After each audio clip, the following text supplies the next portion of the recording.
Buenas, ¿cómo andan? Vamos prendiendo las cámaras, así ya arrancamos, perdón, pero tengo que terminar algo medio urgente. A ver, nos vamos viendo, a ver si vamos prendiendo. Ahí está. Muy bien, bueno. Vamos a continuar con la clase que habíamos arrancado el miércoles. Que era el mercado de trabajo desde una concepción más microeconómica o con sus fundamentos microeconómicos. Vamos a ver qué predice esa visión del mercado de trabajo, ¿sí? Sobre la macro, ¿no? Con una mirada con fundamentos microeconómicos, ¿qué nos está diciendo de la macro?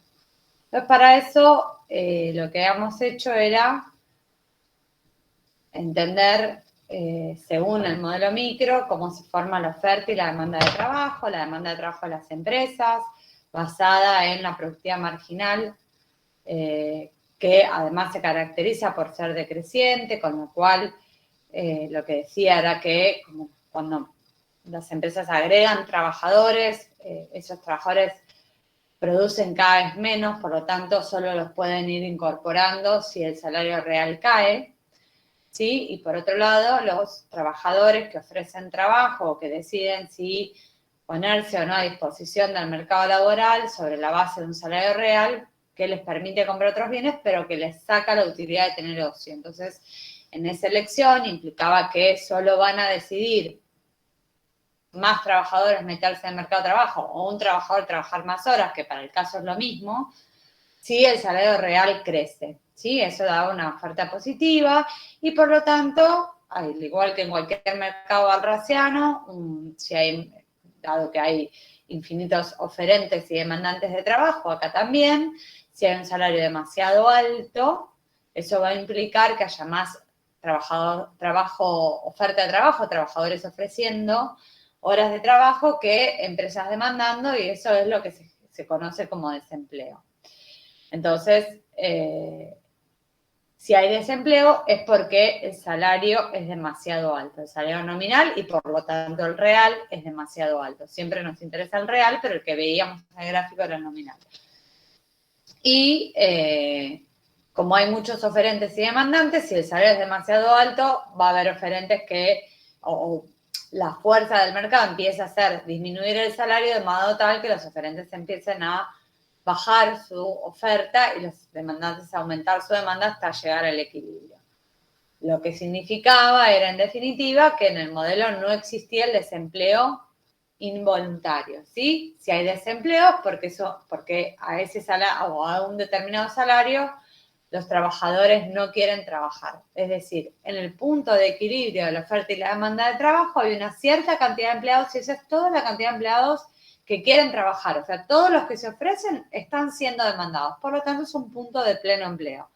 En el sentido no de lo que puede esa economía, no de la cantidad de oferta de trabajo que tendría disponible esta economía para meterse a producir, sino en el sentido de que todos los trabajadores que están dispuestos a formar parte del mercado de trabajo están demandados.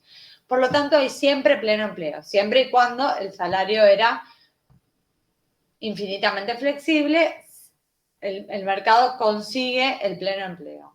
¿Sí? Si hay desempleo, ya sabemos, es porque el salario es demasiado alto. Si dejo bajar el salario, cae la oferta y se encuentra con la demanda. Podríamos decir que el único desempleo que había ahí era el desempleo friccional, ¿sí? Entonces, con estas bases del mercado de trabajo vamos a estudiar qué pasa si hay un shock en la economía. Vamos a estudiar qué pasa si hay un shock de política económica, entendiendo que para el mercado de trabajo neoclásico, ¿sí? Que no es el ISLM, pues el mercado de trabajo neoclásico, hay un mercado de bienes que determina el nivel de precios. Ese mercado de bienes balraciano de la primera clase, el mercado de bienes determina el nivel de precios. Entonces, un shock en la demanda va a aumentar los precios, y para el mercado de trabajo es una variable exógena. Así lo vimos la clase pasada. El mercado de trabajo determina salario y cantidad de empleo. Son sus variables endógenas. No determina los precios. Los precios vienen determinados por el mercado de bienes. Entonces, ¿qué sucede Si hay un shock de demanda por una política fiscal expansiva, por una política monetaria expansiva, por cualquier política de demanda expansiva, ¿qué sucede hacia el mercado, en el mercado de trabajo y por lo tanto con el nivel de salario y de empleo de la economía? Para entender efectivamente cómo repercute un shock en el mercado de trabajo con este modelo, lo que tenemos que hacer es distinguir entre dos formas de formar expectativas. ¿Por qué? Porque hay una variable clave que hay acá, que son los precios esperados. Nosotros vimos además que la demanda de empleo, se construye con el salario real que va cambiando todo el tiempo. Y la oferta de trabajo se construye con el salario que los trabajadores estiman que van a cobrar.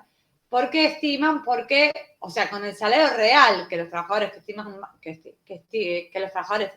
que van a cobrar. ¿Por qué estiman? Porque dependen de lo que vaya a pasar con los precios durante el periodo de contrato que están firmando de aquí para adelante, y eso es un nivel de precios desconocido, que son los precios esperados. Entonces, ¿qué pasa? El modelo se tiene que analizar con diferentes supuestos respecto de cómo se forman los precios en la economía, cómo se forman los precios esperados en la economía. Y ahí Branson, que es el libro que agarramos para el análisis del mercado de trabajo microeconómico, va a hablar de tres tipos de modelos, ¿sí? Uno que se llama caso clásico y otro que se llama caso keynesiano. En el caso keynesiano, mire el caso keynesiano extremo y el general. El general y el extremo. Nosotros lo que vamos a hacer es analizar el caso keynesiano general, no vamos a ver el extremo, no hace falta que lo lean, y el caso el caso clásico. ¿Cuál es lo principal que define la diferencia entre si estamos hablando de un mundo más clásico o un mundo más keynesiano? Es el poder que tienen los agentes para formar expectativas bien, es decir, para esperar todo perfectamente. Más rigurosamente, en economía decimos que cuando los agentes no se equivocan al predecir algo, hay algo que se llama previsión perfecta. Que haya previsión perfecta significa que todo lo que va a pasar yo lo puedo estimar, lo puedo esperar y no me voy a equivocar, ¿sí? Es un supuesto completamente extremo, pero estamos poniéndole supuestos extremos para entender cuándo tiene más consecuencias o no un shock de demanda según este tipo de mirada de la política económica, que es la mirada más neoclásica y microeconómica. Entonces, la previsión perfecta implica un mundo donde nada nos puede sorprender. O sea que, si hay algo que sucede, yo lo pude estimar, lo pude prever. Son los mundos de gran información, ¿sí? Están ligados a los mundos de información completa, a los mundos de competencia perfecta. Son mundos recontraideales que no existen en ningún lugar del globo, pero están queriendo mostrar algo sobre cuándo tiene más o menos efecto la política, ¿sí? Por eso miramos este caso extremo.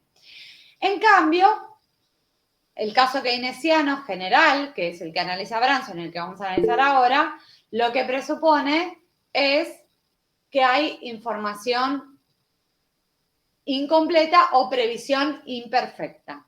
Previsión imperfecta significa que no siempre puedo estimar lo que va a suceder o que me puedo equivocar, que los agentes se equivocan cuando forman expectativas. Nosotros estamos simplemente ahora y hasta el final de esta etapa de macro 1, analizando siempre, de hecho, desde el principio de la materia hablamos de variables esperadas. ¿Qué otras variables esperadas vimos? Por ejemplo. La inflación. La inflación esperada, cuando vimos la tasa de interés real, exactamente. ¿Qué más? La tasa de interés esperada. La tasa de interés esperada cuando vimos la demanda especulativa de dinero, ¿sí? Siempre metemos algo de lo esperado, pero no explicamos mucho cómo se espera o qué significa o cómo se forman expectativas. Nosotros vamos a ser un poquito más puntillosos ahora y después vamos a dar todo un bloque de expectativas que va que ni siquiera, porque esto es macro 1, van a tener en macro 2 mucho más contenido sobre expectativas, ¿sí? Pero vamos a empezar a entender un poco más sobre la formación de expectativas. Y lo que vamos a suponer, entonces, en los casos keynesianos son casos donde no hay previsión perfecta, donde la previsión es imperfecta, por lo tanto, los agentes se equivocan, ¿sí? Y puede ser que algo los sorprenda y no lo hayan esperado, ¿ok? Entonces, en ese caso, en ese primer caso de previsión imperfecta, vamos a analizar primero ese caso keynesiano de previsión imperfecta. Lo que sucede es que ante un shock, si hay algo que es un shock, ¿se acuerdan? Shock, o sea, es inesperado, es por ejemplo, de repente hay una política fiscal expansiva que hace aumentar la demanda de bienes y por lo tanto, de acuerdo a este modelo, porque no estamos viendo esa parte de acuerdo a este modelo, aumenta el nivel de precios de la economía. Ese aumento del nivel de precios de la economía de hoy no lo había esperado. ¿Sí? ¿Y quiénes son los que acá esperan y actúan en consecuencia a una expectativa, según este modelo? Los trabajadores. Los trabajadores. Entonces, ahí tenemos la clave de la previsión imperfecta. Voy a abrir las féminas porque todavía no se abrí.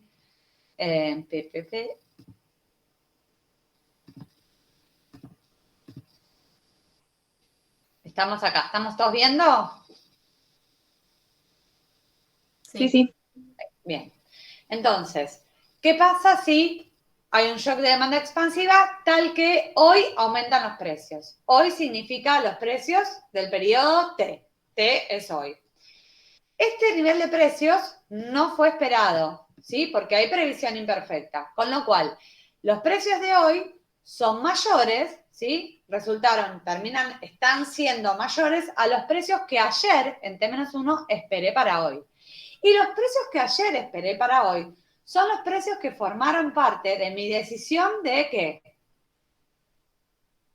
De empleo. De emplearme durante el periodo T. ¿Por qué? Porque cuando yo decidí emplearme en el periodo T, ¿se acuerdan la oferta de trabajo? Hiciste por un salario ya con un precio esperado, digamos. Exactamente. Esta fue mi decisión de ofrecer trabajo, ¿sí? Está basada en, ¿me están viendo? Sí, ¿no? Está basada en el salario que yo miré, que fijé en mi contrato salarial y una expectativa de precios, ¿ok? Sobre esta variable, yo decidí cuánto iba a trabajar este periodo. Si ahora, supongamos, vamos a hacer este supuesto, los precios aumentan y los precios esperados, los precios aumentan por el shock, más de lo que aumentaron los precios esperados. Puedo hasta poner el supuesto de que la previsión imperfecta hace que los precios esperados también hayan aumentado, pero no tanto como los precios. O sea que algo los agentes estimaron, pero no pudieron estimar todo el aumento de precios que generó este shock. O sea que el aumento de precios en T es mayor al aumento que habían esperado los agentes, ¿sí? Al aumento de los precios esperados. ¿Eso qué va a significar? Varias cosas.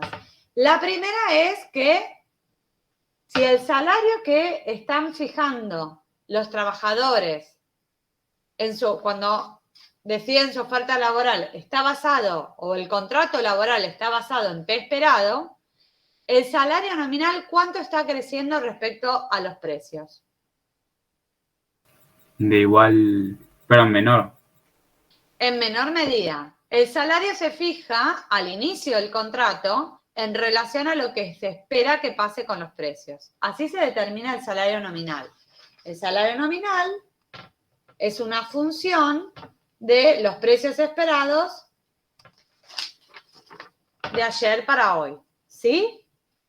Esta clase es fundamental que estemos presencialmente con un pizarrón o que yo tenga más tecnología en mi casa, pero no la tengo. Los salarios, ¿sí? Se negocian a inicios del contrato, en diciembre para todo el 2022, con una expectativa de precios. Yo lo que estoy diciendo es que hubo un shock de demanda que aumentó los precios más de lo que habían esperado los agentes que iba a aumentar ese nivel de precios. Por lo tanto, ¿qué le sucede al salario real?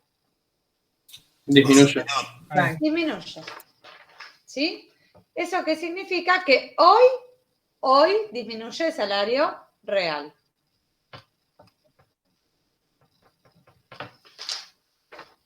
Ustedes incluso podrían suponer más fácil, que lo podríamos hacer más fácil en la filmina, que nada del aumento de precios fue esperado, que fue completamente sorpresivo.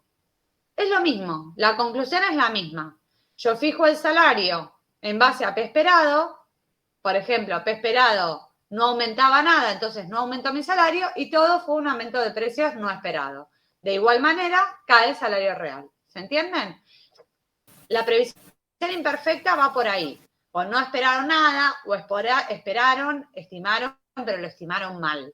Se equivocan, los agentes se equivocan. Ahora, ¿qué van a hacer los agentes económicos que hoy firmaron un contrato por un salario de 10.000 pensando que la inflación iba a ser del 20% y de repente la inflación es del 50%? Ok, pues estoy cobrando muy poco, no me alcanza, llega diciembre, ¿y qué van a hacer para el próximo periodo?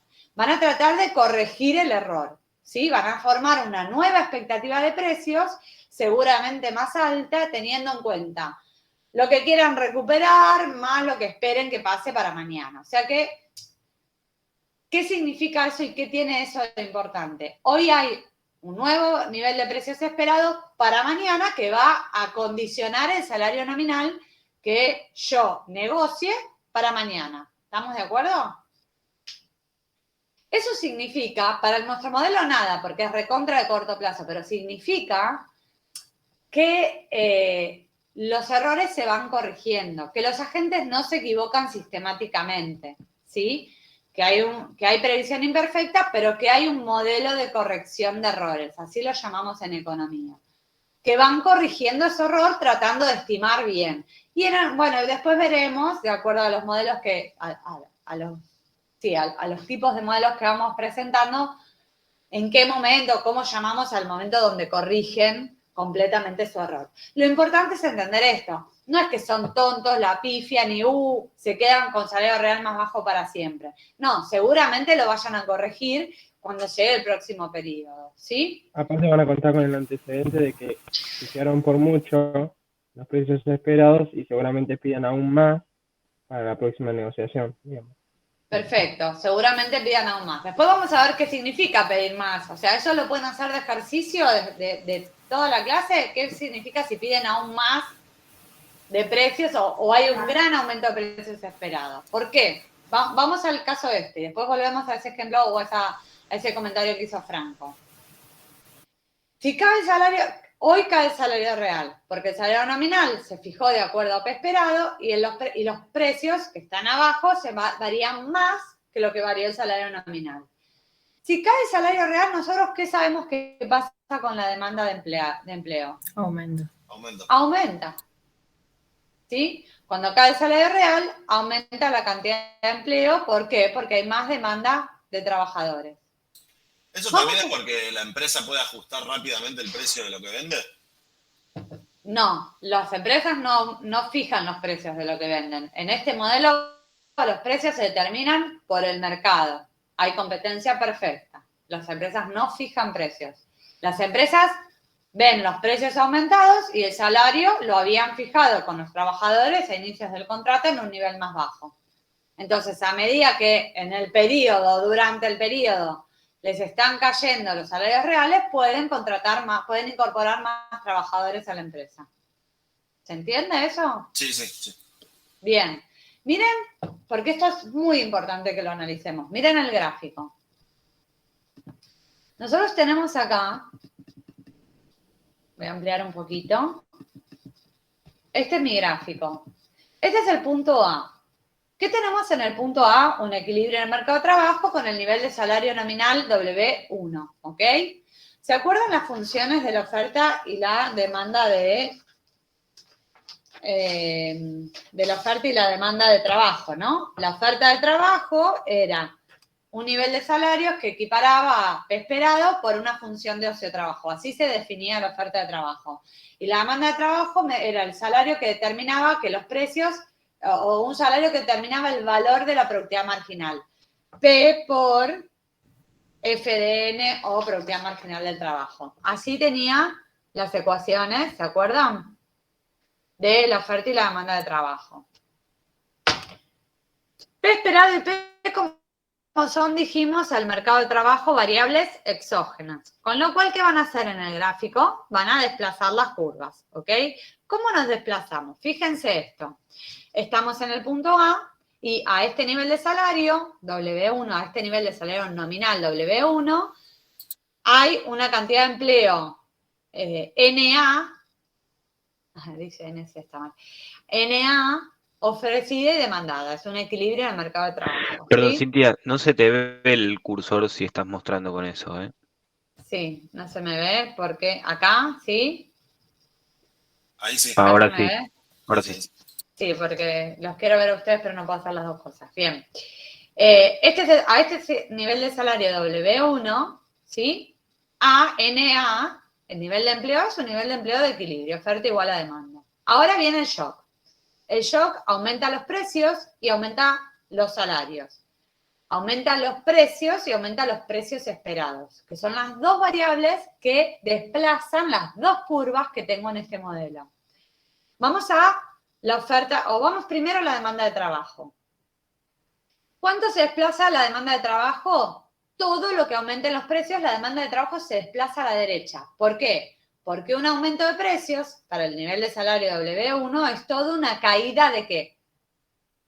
De salario real. De salario real. Toda esta caída del salario real hasta el punto A'. Hasta ahí se desplazó la demanda.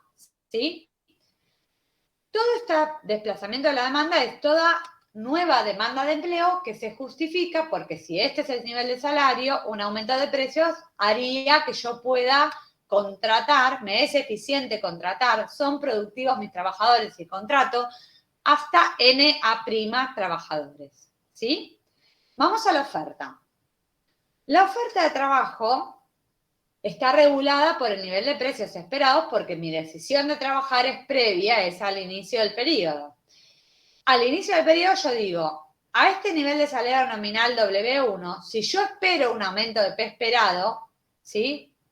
Aumenta P esperado, tanto por ciento, yo tengo un salario real esperado un poco más bajo, más bajo que W1 porque tengo un aumento de P esperado. Por lo tanto, tiene que desplazarse hacia la izquierda, porque para cualquier nivel de salario, un aumento de P esperado me hace querer trabajar menos horas. ¿Sí? O hay menos trabajadores dispuestos a trabajar, que es exactamente lo mismo. Ahora, ¿por qué la oferta se contrae menos de lo que se expande la demanda? Porque los precios esperados aumentan menos que los precios. Exactamente.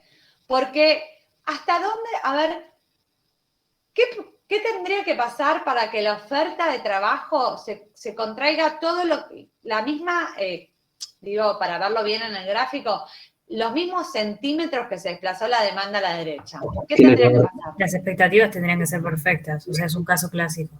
Exacto. Yo me aseguro que la oferta de trabajo se mueve menos que la demanda porque los precios esperados aumentan menos que los precios, porque los trabajadores no saben lo que va a pasar. Si hubieran sabido que iban a aumentar así los precios, la oferta se hubiera corrido más. ¿Sí? Pero la clave de que se corre menos que la demanda es la previsión imperfecta. Es que ellos están por un periodo trabajando más de lo que hubieran querido si hubieran sabido que los precios iban a aumentar tanto. ¿Podrías repetir lo último? ¿Desde dónde? Sí. Ese nivel de desplazamiento, esa cantidad de desplazamiento de la oferta, es menor al que hubieran hecho si hubieran sabido que los precios iban a aumentar tanto. Ellos están trabajando o están decidieron trabajar un poco menos porque hay para este nivel de salario, porque esperan un aumento de precios, pero si hubieran esperado lo que fue realmente el aumento de precios, hubieran contraído más la oferta de trabajo. La realidad es que como la demanda se desplaza más que lo que se contrae la oferta, ¿qué termina pasando? Que el nivel de empleo ofrecido y demandado aumentan respecto de A. se encuentran en un punto un poco a la derecha de A. ¿Por qué? Porque cayó el salario real. Porque el salario nominal aumenta lo que aumenta P esperado y el salario y los precios aumentan más que lo que aumentaron los precios esperados. Eso es una caída del salario real y la caída del salario real permite ampliar la cantidad de empleo. ¿Qué estoy diciendo? Que lo que aumentó el salario nominal entre W1 y W2 es menor a lo que aumentaron los precios. Por eso el punto B es un punto a la derecha de A. Acá no debería decir NC, tiene que decir NB, ¿sí? Que es el nivel de empleo nuevo con un salario real más bajo. O sea, en conclusión, ¿qué sucedió? Aumenta el salario, menos que los precios, cae el salario real, aumenta el empleo. ¿Por qué? Porque cuando cae el salario real, los empresarios, las empresas pueden tomar más trabajadores y por lo tanto hay más empleo. Y por lo tanto, si hay más empleo, ¿qué hay? Más producto. Más PIB, más producción, más crecimiento. Entonces, vamos a hacer un montón de conclusiones con lo que estamos diciendo, ¿sí? ¿Qué hubiera pasado con el ejemplo que yo les dije? Es lo mismo pensar que directamente nos sorprendió por completo el aumento de precios. O sea que los precios esperados no aumentaron, ¿sí? Sino que directamente aumentaron los precios y los precios esperados no aumentaron. ¿Cómo lo hubiera visto gráficamente eso? No se Que hubiese- A y B no estarían a la misma. O sea, A ver. no sé, a ver. El que sepa. mejor. ¿No A se ver, hubiese ¿por qué? desplazado la curva de oferta? Exacto. No se hubiese desplazado la curva de oferta y me quedaría directamente el punto B acá. ¿Se entiende? Solo se hubiera desplazado la demanda. Es como mayor la pérdida, mayor lo que... ¿Cómo lo puedo decir en términos muy coloquiales? ¿Qué estoy haciendo? Estoy embromando a los trabajadores. Los engañé y como los engañé, puedo tener más empleo. ¿Sí? Esa es la conclusión de este ejercicio. Profe, una pregunta. Todo esto es en el corto plazo, ¿no? Tipo, la oferta no es que se está contrayendo en el largo plazo. ¿La oferta de trabajo?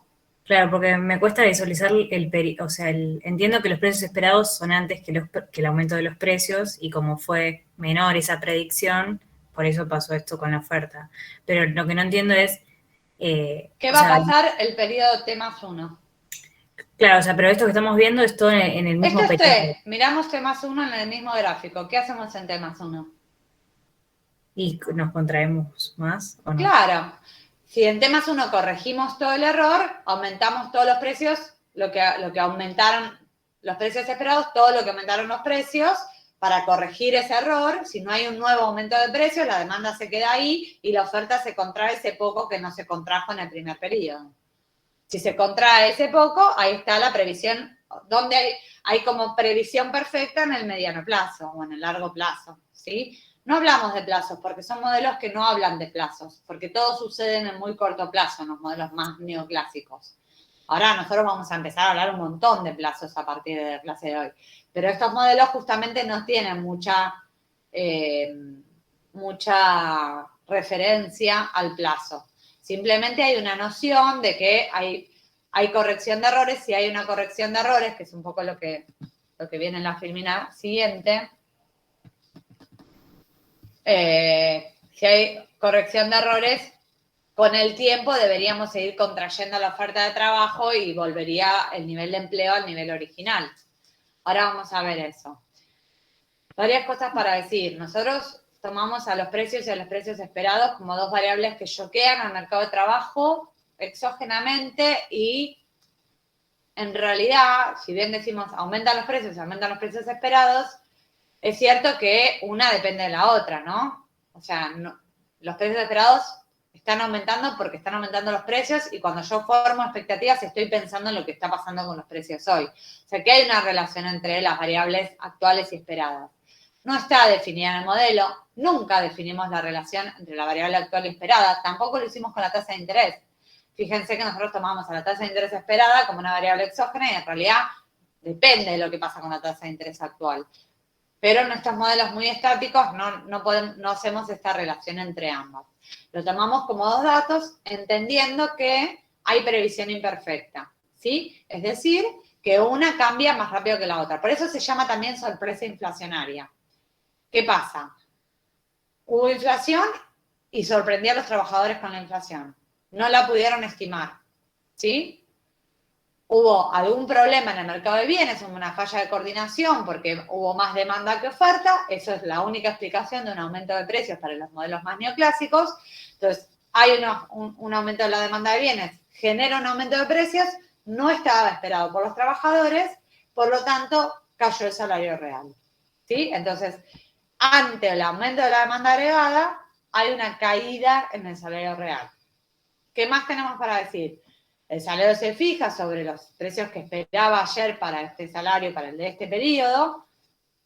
Ya lo dijimos, este es el recorrido de las variables, como los precios aumentan más que los precios esperados, cae el real y eso es lo que posibilita el aumento del empleo.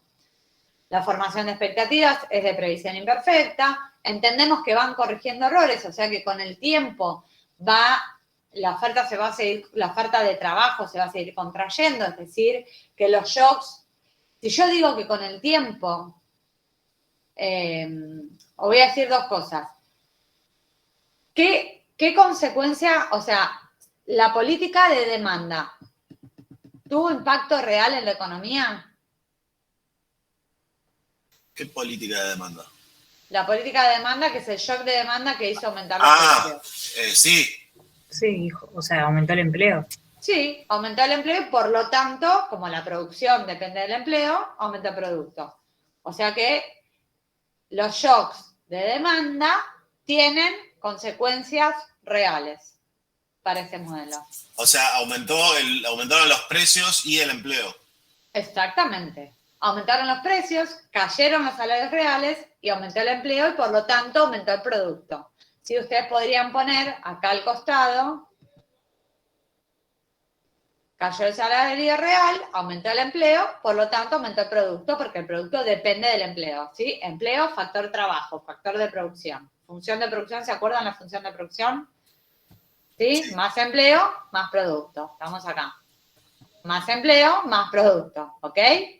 Entonces, aumentó el empleo, aumentó el producto. Cintia, ¿te puedo hacer una pregunta? Sí, después de que termine esta idea. Dale. Ahora, la pregunta clave es si el modelo es de corrección de errores, o sea, los agentes van corrigiendo los errores, ese efecto en el empleo, ¿qué pasa? O sea, va con el tiempo va perdiendo efecto, o sea, como que va volviendo a como era antes. Entonces, ¿cómo continúa la oración? Según el modelo neoclásico, caso keynesiano general, los shocks de demanda agregada o los shocks de demanda tienen consecuencias reales en la economía. Complete la oración. ¿Qué me falta?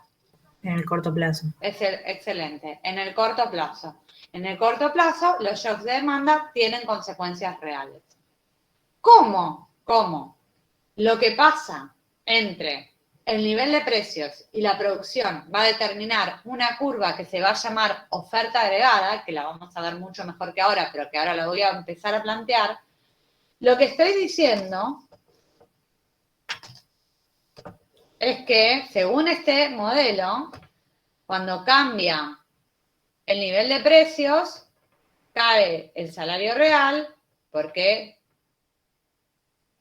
cambia más que lo que cambian los precios esperados, eso aumenta el empleo y eso aumenta el producto en el corto plazo. O sea que en el corto plazo, la relación entre el nivel de precios y el nivel de producto, que está detrás del mercado de trabajo, así se define a la oferta agregada, es positiva.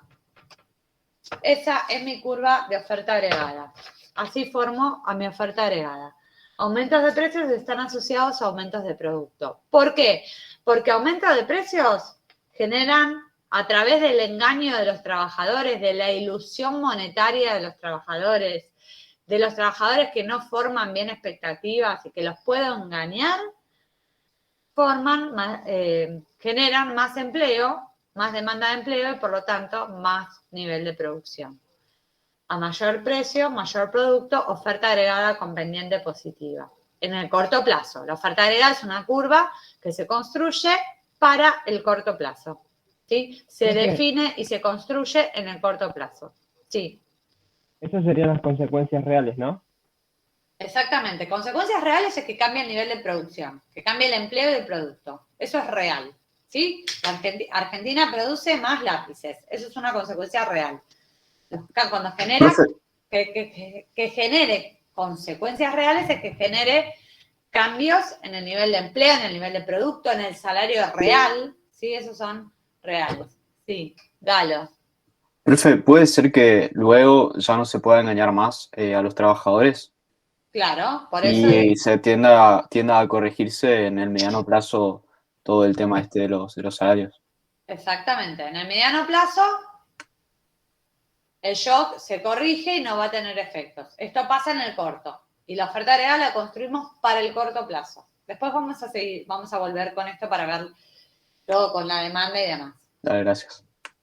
Y algo muy Pregunta. importante. ¿Por qué aumentó el empleo de producto en esta economía? ¿Qué es lo que posibilitó aumentar el empleo de producto? Bajó el salario real. La caída del salario real. Y esa es la causalidad, no es al revés. Es cómo cae el salario real, aumenta el empleo del producto. Primero, relación inversa. A mayor nivel de empleo, menor nivel de salario real. Y causalidad, el salario causa al empleo. ¿Quién es el responsable de que haya más o menos empleo en la economía? El salario de los trabajadores. Sí. ¿Había una pregunta?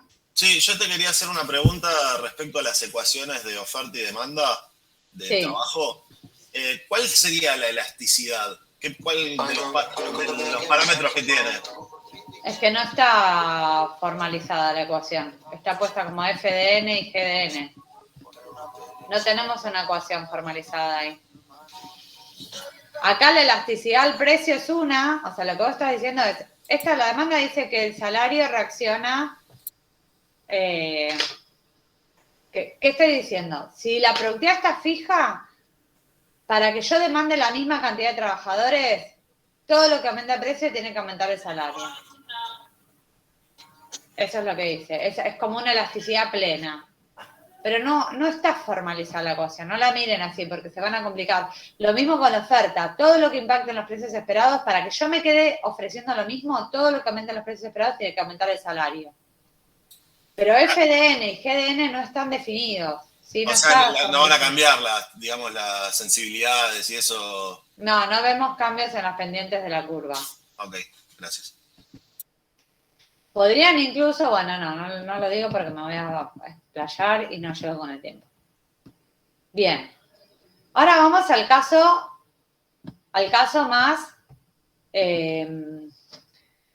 más emblemático o el caso más irreal del mundo, que es el caso clásico de la predicción perfecta. ¿Sí? Predicción perfecta es que todo lo que puede ocurrir, todo lo que ocurre se puede estimar, se puede esperar y no hay errores de predicción.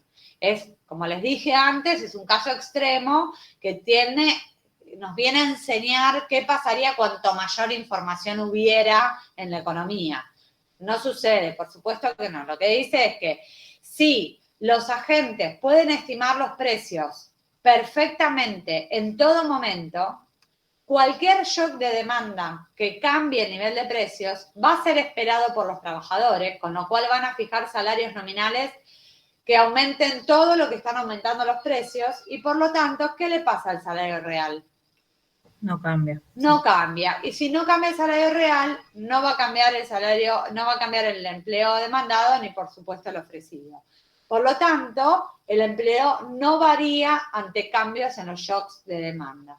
Como lo vemos en el gráfico, como lo planteamos antes cuando dijimos si hubiera predicción perfecta.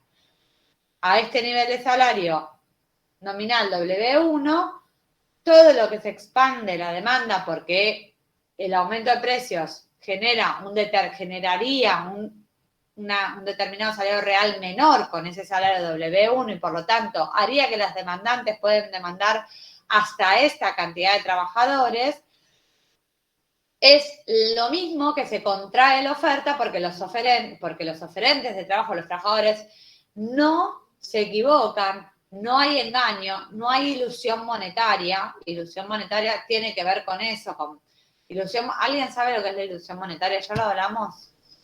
¿Hablamos algo de ilusión monetaria?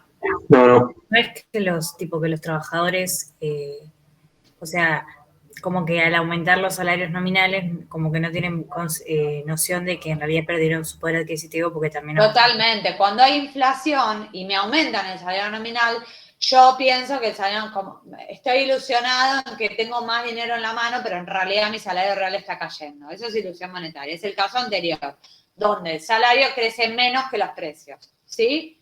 Yo pienso que está todo bien con este salario, pero en realidad la inflación me va a comer el salario nominal y me va a bajar el salario real. Eso es ilusión monetaria, que yo como veo más billetes, me ilusiono y no me doy cuenta que en realidad estoy perdiendo salario real. En este caso no hay sorpresa inflacionaria, no hay ilusión monetaria, no hay engaño, los trabajadores pueden predecir el salario y entonces para ese salario nominal, W1, si esperan una X determinada variación de los precios esperados, igual que la variación de los precios, van a encontrar todo lo mismo, la cantidad de horas de trabajo ofrecidas, ¿sí? Por lo tanto, este exceso de demanda de trabajo que habría a un salario W1 se resuelve cayendo las cantidades demandadas y subiendo las ofrecidas hasta B, donde la cantidad de empleo es la misma que en A. Simplemente se desplaza la demanda lo mismo que la oferta y el nivel de empleo es el mismo. ¿Por qué el nivel de empleo es el mismo? Porque el salario real es el mismo y el nivel de empleo solo cambia cuando cambia el salario real. El salario real no cambia porque no hay ilusión monetaria, porque hay previsión perfecta. Con lo cual, en el caso clásico, del modelo más neoclásico, ¿qué pasa con los shocks de demanda en el mercado de trabajo? No tienen efectos reales en el corto plazo. Excelente, ni en el corto y menos en el mediano, ¿no? Porque ya en el corto no tiene efecto. O sea, no tienen efecto nunca los shocks de demanda, ¿sí? Nunca tienen efectos reales. Ahora bien, vamos a construir la oferta agregada. Si aumentan los precios porque aumentó la demanda por el shock de demanda, todo es esperado, o sea que el salario nominal aumenta lo mismo que los precios, el salario real es igual, el empleo es igual y el producto es igual. O sea que, aunque aumenten los precios, ¿el producto dónde queda? En el mismo lugar. En el mismo lugar. ¿Cómo es la oferta agregada reclásica? Vertical. ¿Sí? Esa es la oferta agregada en los mundos más clásicos de todos. Profe, ¿esto podría pasar en el largo plazo, por ejemplo? Sí, esto estimamos que puede tender la economía a que esto vaya sucediendo en el largo plazo.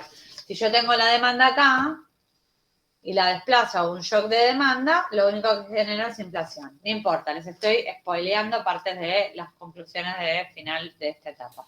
¿Esto tiene que ver con la ley de Say?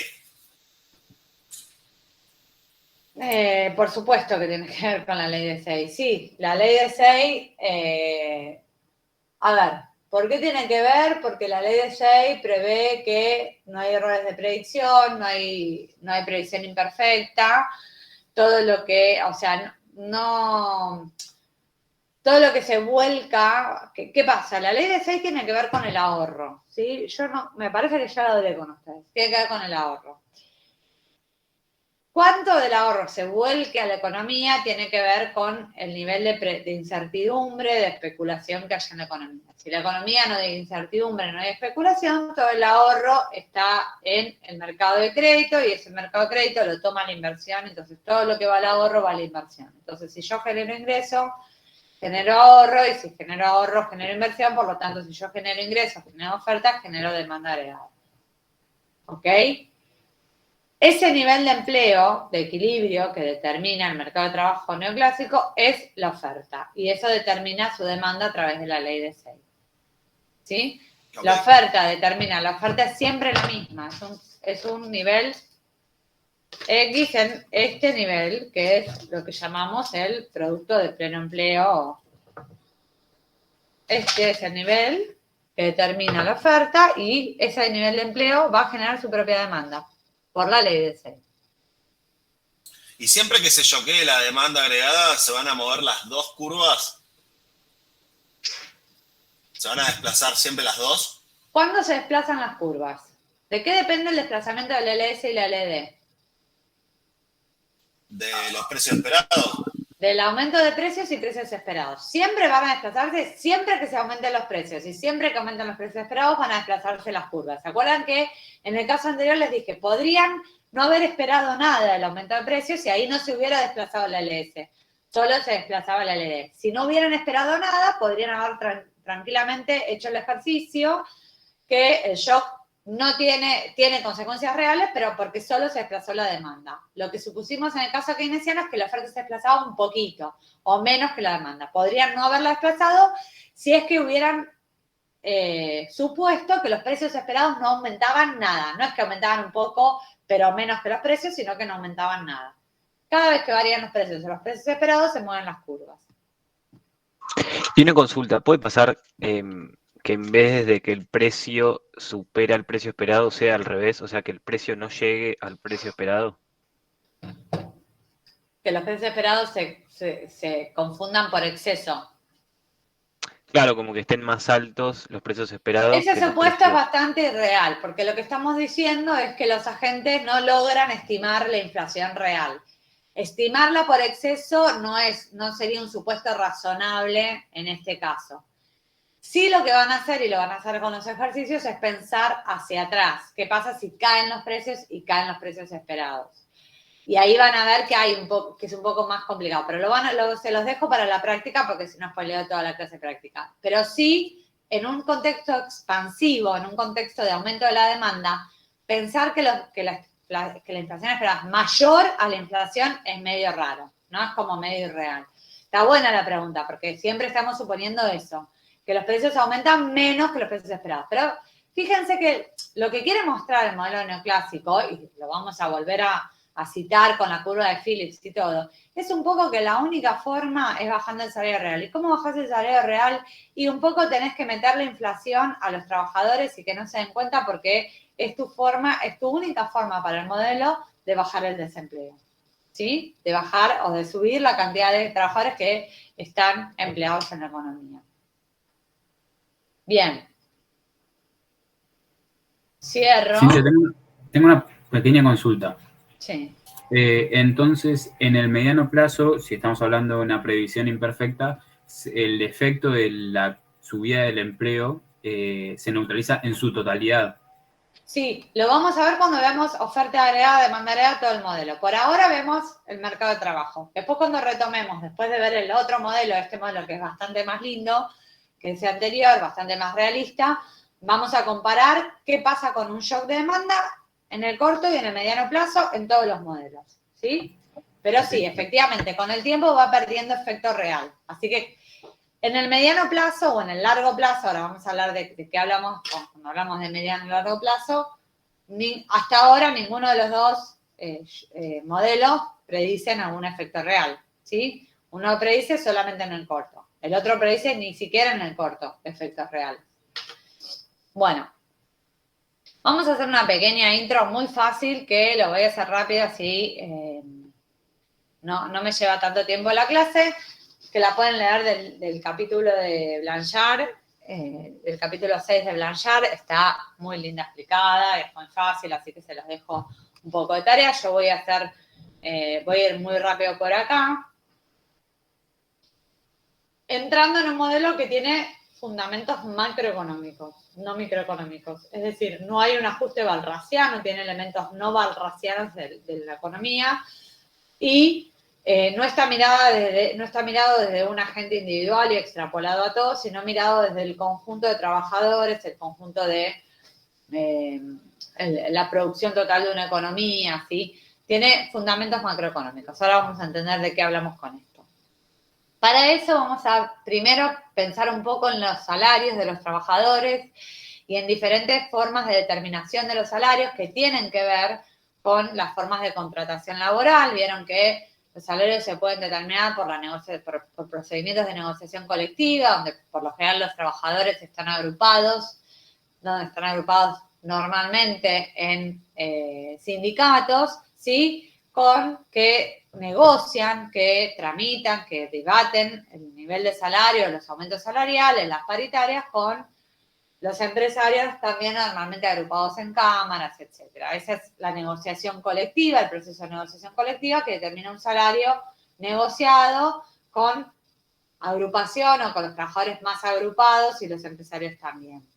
Hay a veces negociaciones por firmas, es decir, empresas que más allá de los salarios que están regidos por los sindicatos tienen su propia escala salarial, ¿sí? O incluso tienen, ni siquiera respetan una escala salarial, siempre por supuesto por encima del salario que le corresponde al trabajador, por lo menos a través de la escala de sindicato, si es que su trabajo está regido por alguna escala de sindicato, pero por ahí estamos en una empresa y le decimos, mira, yo quiero ganar tanto, bueno, lo negocio directamente con el empresario o con mi jefe o con el que esté a disposición para negociar el salario y puedo negociar un salario mayor o menor de acuerdo a quién sea yo. Si es como más micro la negociación, es adentro de la empresa la negociación.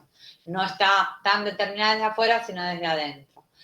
Y después tenemos los salarios que no se negocian, que es el McDonald's, que también se le llama lo tomas o lo dejas, ¿sí? Que tienen que ver con esos salarios que no tiene, que el trabajador no tiene ningún poder de negociación. O sea, que el trabajador acepta ese salario o se tiene que ir a otro trabajo, no puede debatirlo ni a través de un sindicato, ni a través de una charla con el empresario, con su jefe, con el director de la unidad donde esté, sino que es un salario que es ese y si te gusta, bien, y si no puedes ir a buscar otro trabajo y está relacionado directamente con el nivel de calificación necesario para el puesto de trabajo y el costo, lo que se llama el costo de salida del trabajador para la empresa, ¿sí? Que también está relacionado con el nivel de calificación de los trabajadores y la experiencia que tenga en la empresa. ¿Sí? Cuando el trabajo, el puesto de trabajo,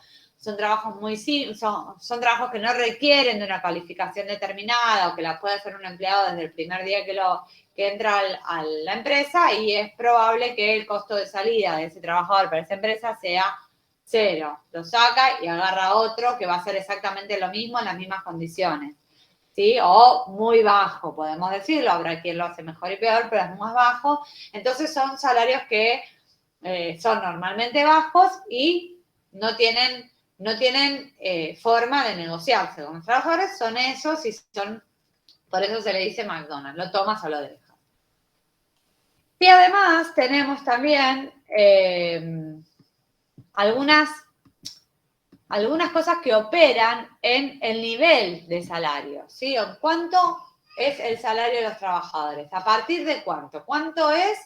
¿Y de qué depende de que sea, que tenga tal piso o que sea más alto o más bajo? O sea, los negocio de una determinada manera y de qué depende que sea más bajo o más alto. Y ahí tenemos algunos conceptos claves en cuanto a los salarios de los trabajadores. El primero es el salario de reserva. ¿Alguien sabe lo que es el salario de reserva?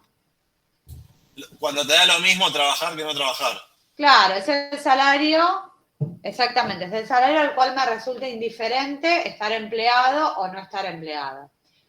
Obviamente que no todos los trabajadores tenemos el mismo salario de reserva, ¿sí? Dependerá de un montón de cuestiones, dependerá de mis ahorros, dependerá de mi nivel, de mi calificación, de mi experiencia en mi trabajo, etcétera. Pero, en general, los trabajadores necesitamos o vamos a ganar un salario mayor al salario de reserva, porque si no, no estamos dispuestos a aceptar el trabajo.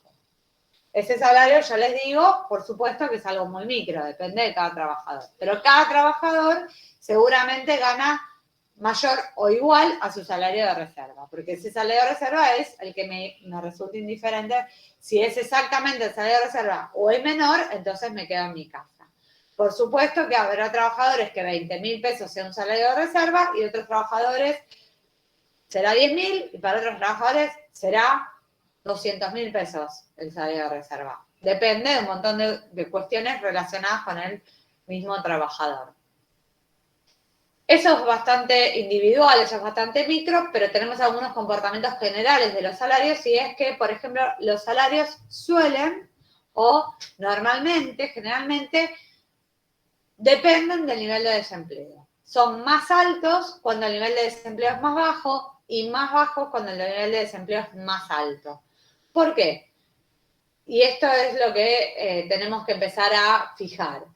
Porque el nivel de desempleo de la economía tiene repercusión en el poder de negociación que tienen los trabajadores, ¿sí? Cuando el nivel de desempleo es muy bajo en la economía, los trabajadores tienen mayor poder de negociación. Pueden ir más fácilmente, con más autoridad, a plantar o a pedir un aumento de sueldo que si hay un desempleo del 30% y si, imagínense quién se anima a pedir un aumento de sueldo, ¿sí? Entonces, cuando aumenta el desempleo, normalmente el salario disminuye. Cuando aumenta el desempleo, cae el poder de negociación de los trabajadores y cae el salario. Cuando cae el desempleo, aumenta el poder de negociación de los trabajadores y aumenta el salario. También el costo de salida del trabajador para la empresa tiene que ver con lo que habíamos visto en la parte anterior. Es un determinante del salario. Por supuesto que si yo estoy muy calificada y hace muchos años que trabajo en la misma organización, es probable que pueda pedir un salario o tenga mayor poder de negociación y por lo tanto puede ir a plantarme a pedir un salario y me lo den, porque a la empresa le conviene porque el costo de que yo salga es muy alto, ¿sí? O sea que ese costo de salida, como dijimos antes, tiene que ver con la experiencia y con la calificación de los trabajadores. A mayor calificación y experiencia, mayor costo de salida, ceteris paribus, mayores salarios, ¿sí? Y hay toda una teoría que es la teoría de los salarios de eficiencia, que también estudia qué otras cosas impactan en los niveles salariales y tiene que ver con que a veces las empresas deciden pagar salarios más altos que los salarios de reserva, ¿sí? De todos los trabajadores, porque una empresa puede pagarme más que mi salario de reserva. Y bueno, ¿por qué? Por ejemplo, porque si yo me siento muy a gusto en la empresa, es más probable que no me vaya y cuando cae la rotación, cuando cae la entrada y salida de trabajadores en la empresa, es probable que mejore la productividad de los trabajadores y la empresa produzca mejor o produzca más, si haya más productividad del trabajo. Otra es también que si me pagan muy bien y mi salario es bastante superior al salario de reserva, además de que no voy a elegir irme, estoy mucho más contento y trabajo con ganas y trabajo más horas y trabajo con más énfasis y más ímpetu y más esfuerzo y por lo tanto trabajo mejor y la productividad es mejor, ¿sí? Son algunas cosas que estipulan, algunas variables que casi todas de esas variables son bastante micro, son bastante como específicas sobre determinadas situaciones donde un trabajador puede pedir más salario. Nosotros lo que vamos a hacer es mirar a los salarios desde un lugar mucho más macroeconómico, donde la principal variable que influye es la que dijimos acá, que es el desempleo, ¿sí? Decimos que los salarios son una función negativa o inversa del desempleo. Entonces, ¿qué voy a hacer? Voy a construir primero, con algunas de las cosas que dije recién y basándome en ese principal supuesto que era el desempleo, una ecuación de salarios. Una ecuación de salarios donde voy a determinar de qué depende el nivel de salarios de los trabajadores. Recién dijimos del costo de salida del trabajador para la empresa, del salario de reserva, del desempleo, del salario de eficiencia. Bueno, ¿cómo voy a formalizar todo eso en una ecuación? De esta manera. Voy a decir que el salario de un periodo T, después les digo lo que dice a los costados, que el salario en T depende, primero, por supuesto, del nivel de precios esperados, porque es un salario que se determina, como ya vimos, al inicio del contrato, y al inicio del contrato no desconozco cuál va a ser el nivel de precios, solo lo puedo esperar, así que va a depender del nivel de precios esperados y de una función que tiene dos variables. Una es el desempleo, que también tiene el subíndice T, o sea, el desempleo de ese periodo, y otra es una variable Z que engloba todas las demás variables que influyen en el salario, además del desempleo. ¿Sí? En el salario nominal o real, porque en realidad lo que hace real al salario es esta variable P esperado. ¿Ok? Entonces, el salario real de un trabajador depende del desempleo y de otras variables que están englobadas en Z. ¿Sí? ¿Qué tenemos para decir de esta ecuación? Varias cosas. Primero la voy a llamar WS. Así llamamos a la ecuación de salarios y también a la curva, porque ahora la voy a dibujar. Sabemos que, por supuesto, que a mayor nivel de precios esperados, mayor nivel de salario resultante de la contratación, ¿no? Cuanto mayor es la inflación esperada, mayor será el salario que yo determino en la contratación, por eso esa derivada, ¿sí? Esa relación entre salario y P esperado es positiva. ¿Qué más sabemos? Vamos a hacer un ejemplo, vamos a hacer un caso de que los precios y los precios esperados son iguales. Es decir, vamos a suponer que en el mediano plazo los agentes corrigen los errores, de modo tal que los precios y los precios esperados son iguales. Eso sucede únicamente en el mediano plazo. ¿Por qué? Porque no estamos suponiendo previsión perfecta. Estamos suponiendo que hay previsión imperfecta, que los agentes se equivocan, pero con el tiempo, en un periodo nocional que le llamamos mediano plazo, con el tiempo van a ir corrigiendo los errores. Hasta un momento nocional, hasta un momento ahí como horizonte, donde formen bien las expectativas. ¿Estamos diciendo que a mediano plazo hay previsión perfecta? No. Eso es hasta ideológico. Estamos diciendo que no se equivocan sistemáticamente, que van aprendiendo y van corrigiendo los errores. Con el tiempo, si nada, ceteris paribus, con el tiempo van a formar bien precios, ¿sí? Porque van a ir incorporando los errores, van a ir corrigiéndolos, van a entender más información y van a formar mejor los precios. Hasta un momento nocional donde P y P esperados son iguales. Si P y P esperados son iguales en el mediano plazo, yo puedo transformar esta ecuación en esta ecuación. ¿Están todos de acuerdo? ¿Qué hice para transformar esta en esta? Dividiste todo por P. A ver, Martín. ¿Cómo? Dividiste todo por el nivel de precios. Pasé el nivel de precios para la izquierda, dividiendo, ¿sí? Entonces, en el mediano plazo, la ecuación dice que el salario real es una función del desempleo y de Z.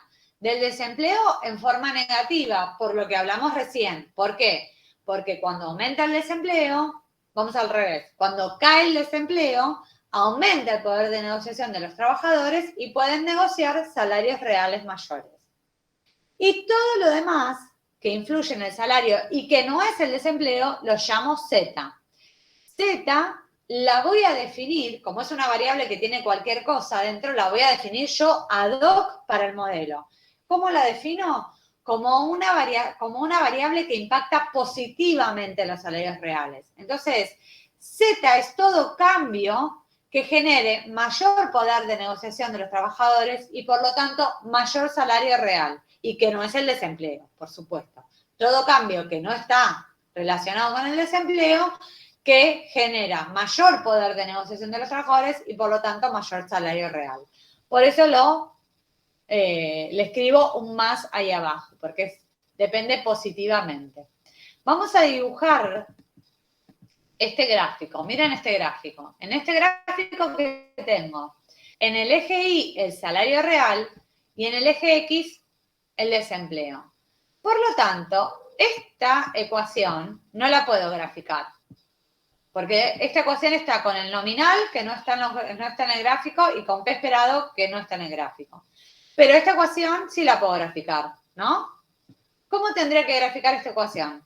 La ecuación de salarios del mediano plazo, la ecuación de salarios del mediano plazo, por eso le llamo WSMP, WS del mediano plazo, dice que el salario real es una función negativa del desempleo, que es la que tengo acá. O sea que esta curva es la curva WS de mediano plazo, le podríamos haber puesto acá, de mediano plazo, es la única que puedo mirar en este gráfico, es la curva WS de mediano plazo que dice que, dada Z, ¿sí? Z la está tomando como dada porque no está en este gráfico, dada Z, un aumento del desempleo ¿qué hace con el salario real?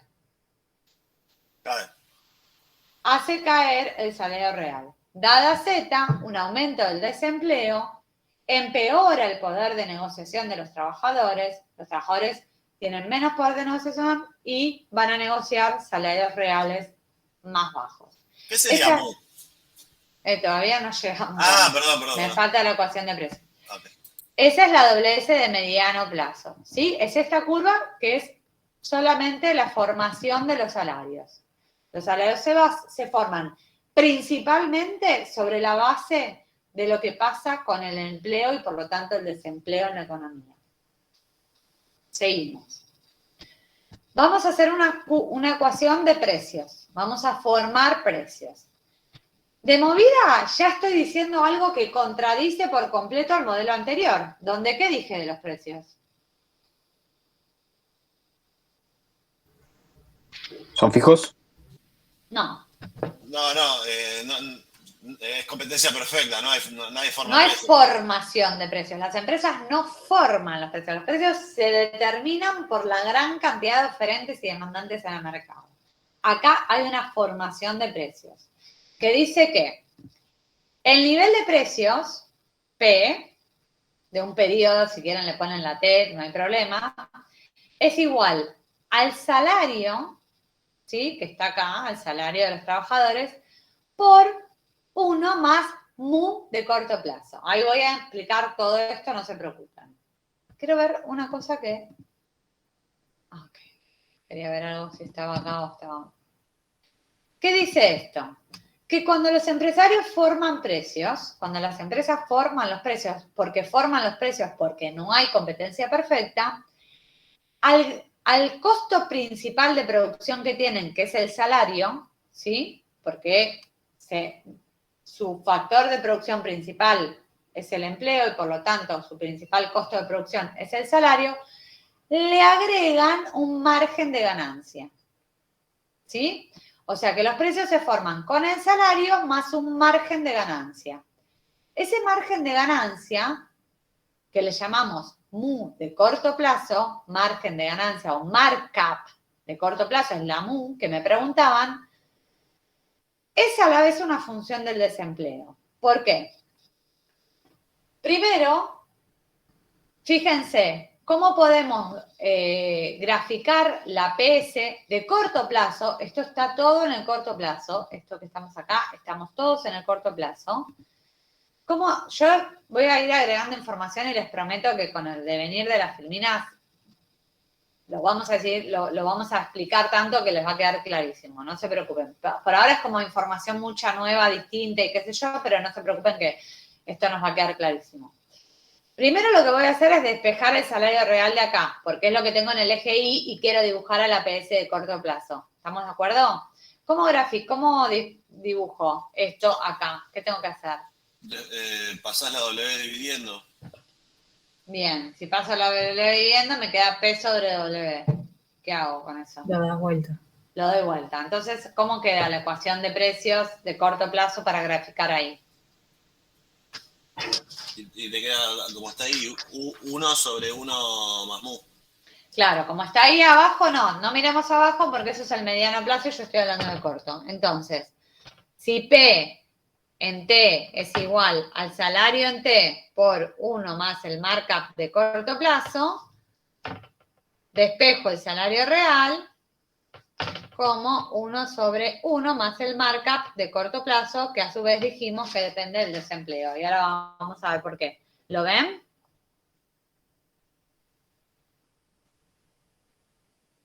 ¿Ok? ¿Estamos ahí? Sí. Bien. Esa es lo que voy a graficar ahí. En ese gráfico donde tengo a la PS de corto plazo, que es como la grafiqué acá. Y vamos a explicar este gráfico. Estoy diciendo que los empresarios, cuando forman precios, agarran el costo y le agregan la ganancia. Algo bastante intuitivo, ¿no? ¿Les parece intuitivo o recontraintuitivo? Costo más ganancia, formación de los precios. Bien, ¿y qué estoy diciendo? Cuando aumenta, vamos a ir al gráfico. Si aumenta el desempleo, ¿sí? si aumenta el desempleo, o sea, si me muevo hacia la derecha en este gráfico, ¿qué le pasa al salario real? Según lo que vimos en la ecuación de salarios. Cae el poder de negociación de los trabajadores y, por lo tanto, cae el salario real. Y si cae el salario real, ¿qué le pasa al margen de al margen de ganancia? Es más grande porque tiene un costo menor. Excelente. Aumenta el margen de corto plazo. Si aumenta el margen de corto plazo, la inversa del margen de corto plazo, que es lo que estamos midiendo en el eje Y, en la PS, ¿qué le pasa? Cae, ¿no? Porque el margen está abajo. Esa es la relación que justifica o que define la curva PS de corto plazo que tengo en ese gráfico.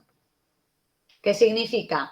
Que cuando aumenta el desempleo, el salario real cae, y si cae el salario real, está cayendo la diferencia, está aumentando la diferencia entre el salario y el precio.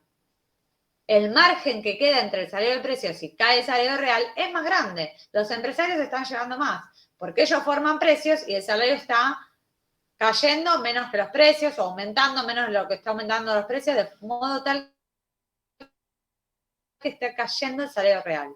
Entonces, lo que se están llevando los empresarios es mayor. Como yo mido en ese gráfico la inversa del margen, porque el salario real es igual a la inversa del margen, que es lo que mido en el eje Y, la relación entre desempleo e inversa del margen es negativa. Esa es la PS, ¿sí? Esta es la PS de corto plazo. La relación negativa que hay entre el desempleo y la inversa del margen que me determina ese salario real que determinó la ecuación de salarios. Voy a seguir con esto, no se preocupen si todavía no lo entienden. ¿Qué pasa en el mediano plazo? En el mediano plazo tenemos dos cosas. Primero, fíjense, hasta ahora tenemos acá en este gráfico una curva WS de mediano plazo, una curva de PS de corto, o sea que estoy mirando dos cosas que no están en el mismo plano, ¿sí? Estamos dibujando todo porque estamos empezando a dibujarlo, pero esas dos curvas no están en el mismo plano. Una es de mediano, es nocional del mediano plazo, y esto es lo que pasa en el corto plazo. ¿Qué pasa además en el mediano plazo con la ecuación de precios? ¿Sí? Ya vi la WS en el corto y en el mediano.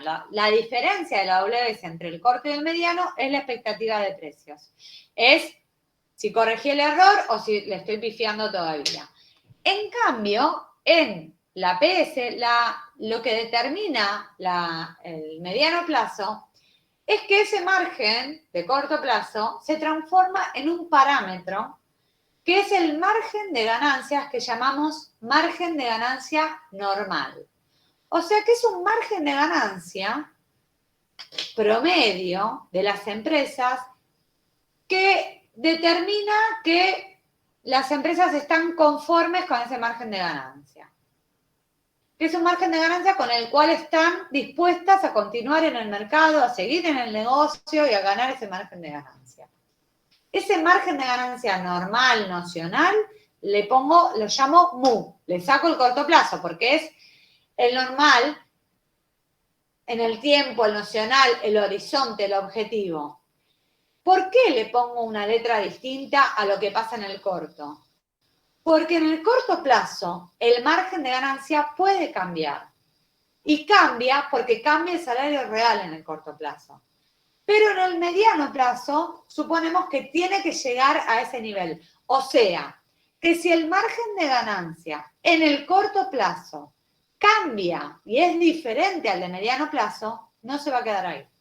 Algo va a pasar para llegar al de mediano plazo. ¿Sí? Si el margen de corto plazo, ¿qué estamos diciendo? Es mayor. Lo voy a poner primero al revés. Si el margen de corto plazo es menor al margen de ganancias normal del empresario, ¿qué estoy diciendo? ¿Cómo son los salarios reales? Si está Altos, ¿no? Bueno. ¿Puse otra vez menor? No. Si el margen es menor, los salarios reales son altos, excelente. ¿Quién está ganando con la torta? Los trabajadores se están llevando más y el empresario está ganando menos de ese margen que quiere tener más o menos para mantenerse en el mercado, para mantenerse en el negocio.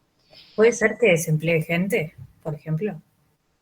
Puede ser que desemplee gente, lo que pasa es que acá el empleo lo vamos a ver dependiendo del nivel de producción, pero sí puede ser que afecte al nivel de producción porque puede ser que haga algo con los precios, ¿sí? Puede ser que no, lo que vemos hasta ahora, después vamos a ver cómo es el mecanismo de ajuste, es que no es un margen cómodo para el empresario, no es un margen estable, no se va a quedar ahí la economía, ¿sí? Es un margen que está generando ganancias que están por debajo de las ganancias normales de este negocio. Y por lo tanto, no es sostenible en el tiempo. Al revés, supongamos que los empresarios están ganando más del margen normal. ¿Qué pasa si están ganando más del margen normal? ¿Se van a mover de ahí los empresarios? Si tienen un montón de margen. Están pagando pocos salarios y se están llevando. Bueno, vamos a ver que sí, que ese lugar tampoco es sostenible. Algo va a suceder.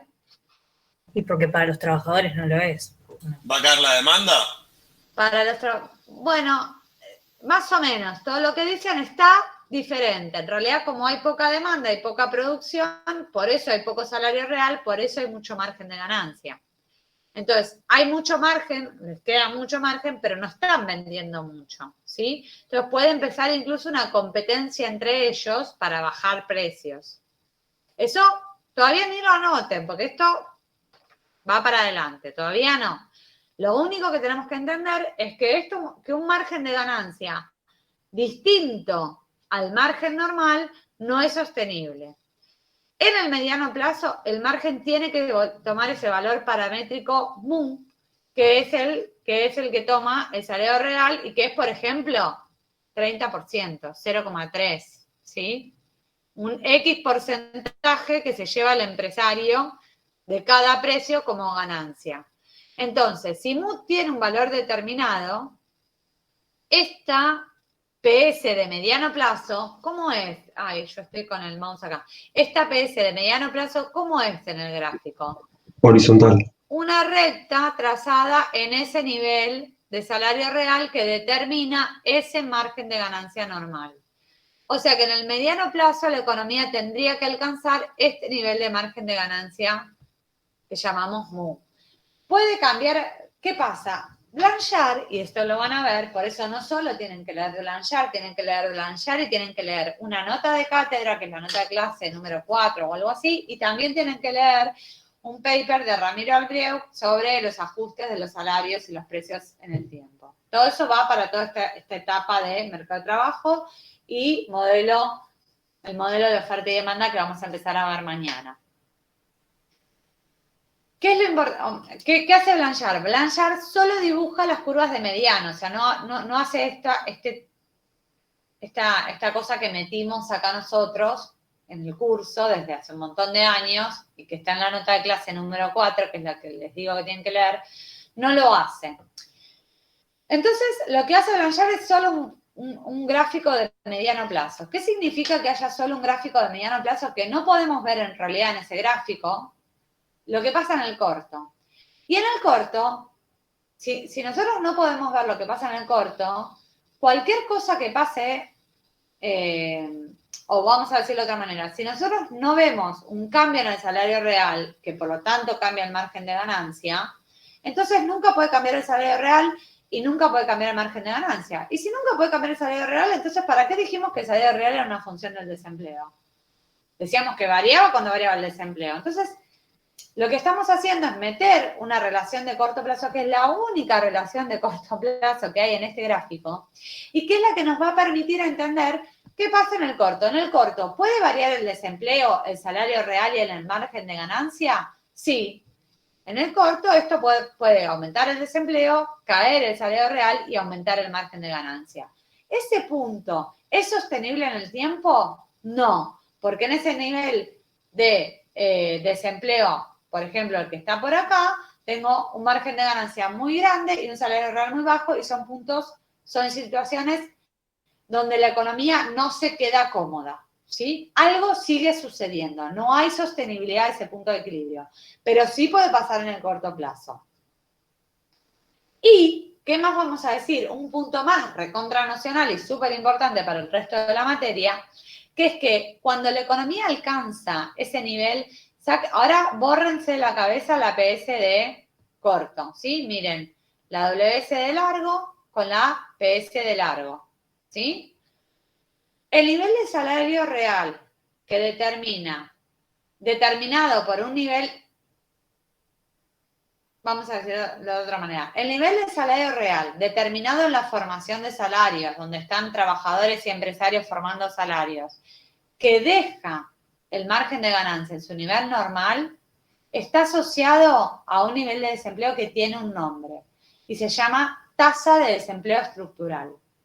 La tasa de desempleo estructural es una tasa de desempleo que implica que el salario real elegido en la formación de salarios deja el margen de ganancia en el nivel normal y por lo tanto es un punto sostenible, porque yo les dije que si el margen es el normal, el salario real está negociado en base a ese nivel de desempleo, no hay motivo para que la economía se mueva a esa tasa de desempleo. Por eso se llama estructural.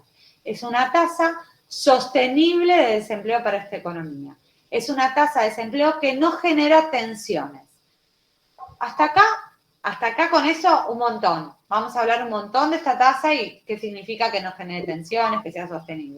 Es lo mismo que Simplemente acá lo único que quiero decir es que es la tasa de desempleo donde el salario real elegido en la formación de salarios deja el margen de ganancia normal. Por lo tanto, es la intersección entre mis dos curvas de mediano plazo. Por supuesto que es estructural, es de mediano plazo, es la que en el tiempo debería llegar la economía. Sí, ¿había una pregunta? Sí, es lo mismo que tasa natural, la tasa natural justamente de desempleo. Sí, muchos le dicen tasa natural de desempleo, está muy bien la pregunta. En realidad después les voy a dar algunos tips para entender por qué se decía natural o estructural.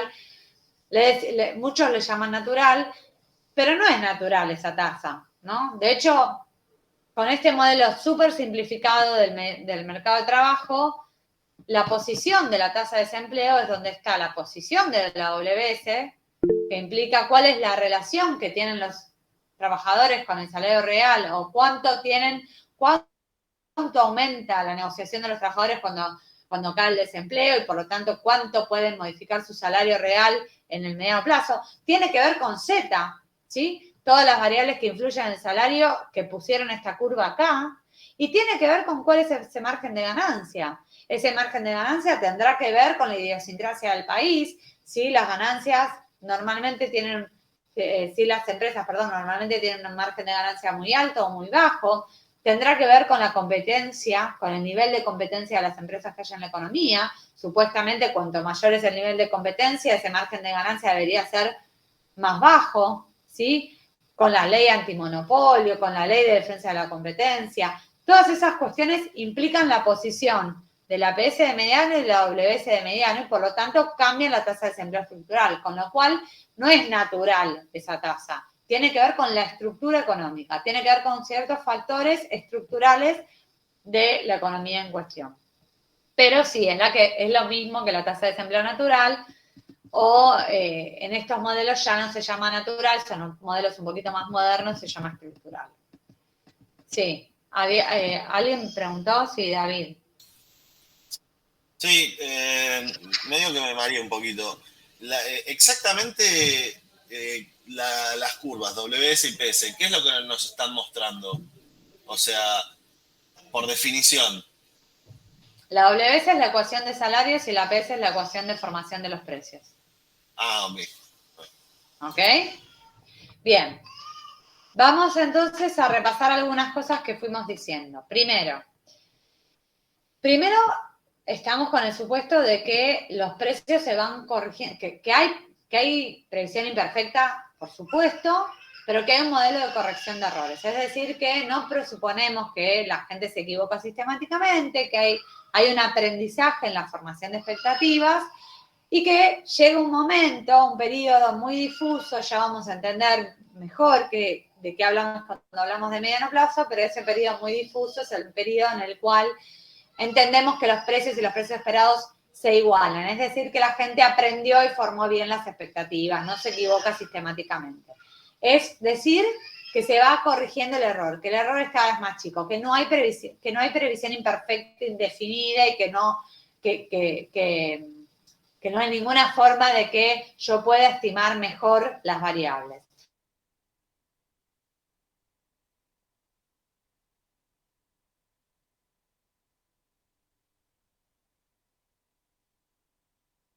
Diga, hay previsión. No estoy diciendo, y cuando cumplen 20 años tienen previsión perfecta. No, estoy diciendo que van corrigiendo errores. La WS, ¿cómo la veo? En una foto es una mesa con empleadores y empleados discutiendo salarios, ¿sí? Es la mesa de negociación salarial.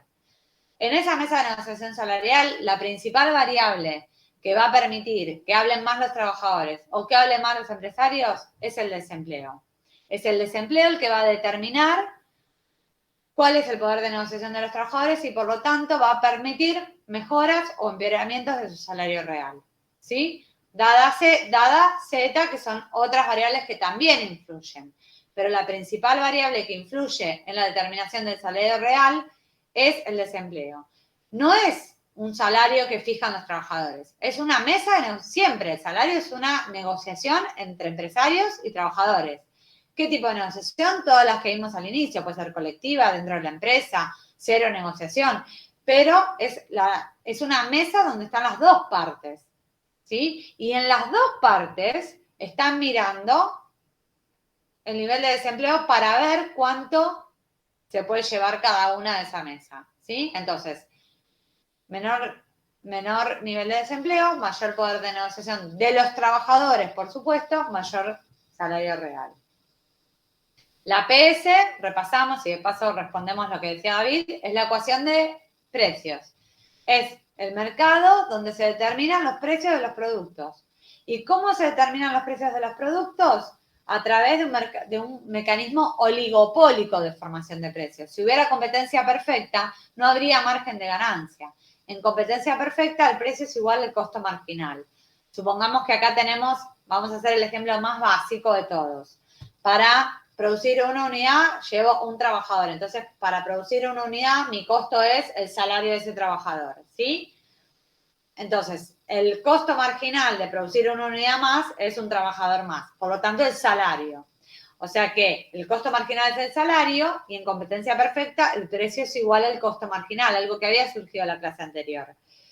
En competencia perfecta el precio es igual al costo marginal, que es el salario. Si es mi único factor de producción y para producir una unidad tengo un trabajador y por lo tanto un salario mensual. ¿Ok? Entonces, competencia perfecta, precio igual al costo marginal, o sea, precio igual a salario. Acá no es el precio igual al salario, es el precio igual al salario más algo, más un margen de ganancia. O sea que hay una formación de precios, no hay competencia perfecta, las empresas mueven los precios, las empresas forman precios. Realidad pura, ¿sí? Obviamente que las empresas mueven los precios y forman precios. No hace falta, o sea, acá estamos suponiendo que el trabajo es el único costo para los empresarios, ¿sí? Estamos haciendo un factor, un modelo, una función de producción donde la producción depende únicamente de N, del nivel de empleo de la economía. Podríamos, obviamente, poner a otros costos asociados a la producción y decir que el margen es el margen sobre el salario, que es o sobre el costo salarial. O sea, que el markup podría tener a todos los demás costos más el margen de ganancia, ¿sí? Si quisiéramos incluir otros costos. Es siempre lo que está excediendo al costo salarial a la hora de formar los precios.